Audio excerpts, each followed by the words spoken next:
দেখো, রাজ্যের আপত্তির জায়গা যে জায়গাটায় প্রসঙ্গ আসছে সেখানে নামের প্রসঙ্গে আবারও বলছি, রাজ্য সরকার শান্তি শৃঙ্খলার জন্য দায়বদ্ধ।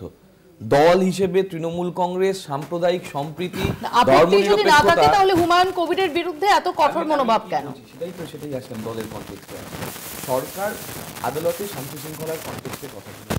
দল, একটা রাজনৈতিক দল যখন কোনো অনুষ্ঠান করে, রাজনৈতিক দল যখন কোনো কর্মসূচি নয়, সেটা সর্বসাধারণের উদ্দেশ্যে শান্তি শৃঙ্খলা স্থিতাবস্থার পক্ষে যাতে যায়। হুমায়ুন কবিরের যে কর্মসূচি সেটা স্থিতাবস্থার বিপক্ষে, এবং পাবলিক ডোমেনে আমাদের মুখপাত্ররা, দল, আমাদের নেতা পরিষ্কার জানিয়ে দিয়েছেন যে এই ধরনের কোনো ঘোষণা, অর্থাৎ নামটা, যে নামটা আজকে আমাদের একটা কলঙ্কিত অধ্যায়ের সঙ্গে যুক্ত রয়েছে, সেই কলঙ্কিত অধ্যায়কে কোথাও এমনভাবে উস্কানি দিয়ে আমাদের যে সাম্প্রদায়িক সম্প্রীতির বাতাবরণ, নানা ভাষা, নানা মত, নানা পরিধানের যে বাতাবরণ, বহু সংস্কৃতিবাদের যে বাতাবরণ, সেইটা কোথাও আঘাতপ্রাপ্ত হচ্ছে কিনা।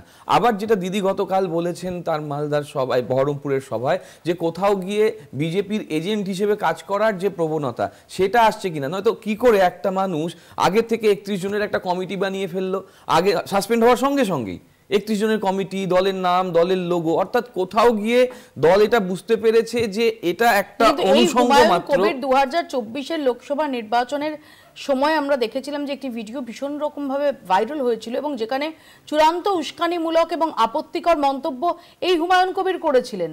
সেই সময় কিন্তু তার বিরুদ্ধে কোনো ব্যবস্থা নেওয়া হয়নি। দিদি, না, ব্যবস্থা নেওয়া হয়েছে দিদি। আমরা এই তোমার চ্যানেলে এসেও বলে গিয়েছি, অন ক্যামেরা, অন স্পট। তখনও সাসপেন্ড তো তখন করা হয়নি। না, সাসপেন্ড করা হয়নি, তাকে ওয়ার্নিং দেওয়া হয়েছে পরপর 3 বার, এবং তারই তো একটা স্পিল ওভার এফেক্ট আজকের দিনে পড়েছে। আমরা তো বারংবার ওয়ার্নিং দিয়ে এসেছি, যা তাকে শুধরানোর সুযোগ দিয়েছি। সে চিঠি দিয়ে বলেছে ঠিক আছে, শুধরে যাবে। আমরা অন ক্যামেরা তার বিরোধিতা করেছি, যেটা বিজেপি কোনোদিন করতে পারে না। বিজেপির নেতারা ধর্ম নিয়ে উস্কানিমূলক কথা বলে যাবে, বাংলাকে বাংলাদেশি বলে দেবে, কিন্তু ওরা এখানে এসে ক্ষমা চাইতে পারবে না, বা এখানে এসে তার বিরোধিতা করতে পারবে না। আমাদের দল এই কারণেই আলাদা যে আমরা সবার সামনে থেকে বিরোধিতা করতে পারি যে উনি ভুল করেছেন, এবং ওনাকে শোধরানোর সুযোগও দেওয়া হয়েছে।